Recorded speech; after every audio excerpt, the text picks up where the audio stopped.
মনে করা হলো যে তুমি একটি তথ্যভিত্তিক টকশোয়ের দায়িত্বপ্রাপ্ত।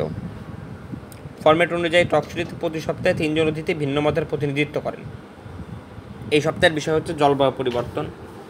উপস্থাপকের সুবিধার্থে অতিথি 3 জনের সংক্ষিপ্ত একটা বিবরণ তৈরি করতে হবে, যেখানে বিষয়ের ব্যাপারে অতিথিদের মতাদর্শের উল্লেখ থাকবে।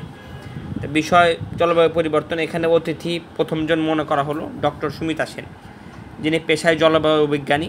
তার মতাদর্শটা কি? জলবায়ু পরিবর্তন একটি বাস্তব এবং জরুরি সমস্যা। মানব কার্যকলাপের ফলে গ্রিনহাউস গ্যাস নিঃসরণ বৃদ্ধি পেয়েছে, যার ফলে গ্লোবাল ওয়ার্মিং হচ্ছে। তিনি মনে করেন জলবায়ু পরিবর্তনের প্রভাব মোকাবেলা করার জন্য দ্রুত কার্যকর ব্যবস্থা নেওয়া জরুরি। অতিথি 2 আছেন প্রফেসর আবদুল্লাহ আল মামুন। তার পেশা অর্থনীতিবিদ। তার মতাদর্শ হচ্ছে জলবায়ু পরিবর্তনের প্রভাব নিয়ে উদ্বেগ থাকলেও তিনি মনে করেন যে জলবায়ু পরিবর্তনের বিরুদ্ধে লড়াই অর্থনৈতিক বৃদ্ধি বাধাগ্রস্ত হওয়া উচিত নয়। তিনি পরিবেশ বান্ধব প্রযুক্তি নীতিমালা গ্রহণের পক্ষে, কিন্তু অর্থনৈতিক স্থিতিশীলতা বজায় রাখার উপরে জোর দেন। তৃতীয় অতিথি হচ্ছেন মোহাম্মদ আলী, যিনি পেশায় একজন কৃষক।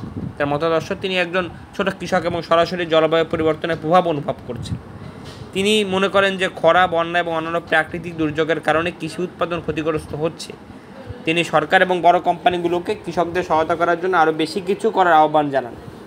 উপস্থাপকের জন্য একটা নোট আছে যে এই 3 জন অতিথির মতাদর্শের মধ্যে বৈচিত্র্য রয়েছে, যা একটা আকর্ষণীয় আলোচনা সৃষ্টি করতে পারে।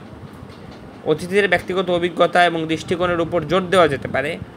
জলবায়ু পরিবর্তন বিভিন্ন দিক, যেমন কারণ, প্রভাব, সমাধান এবং বাংলাদেশের প্রেক্ষাপটে এর প্রাসঙ্গিকতা নিয়ে আলোচনা করা যেতে পারে।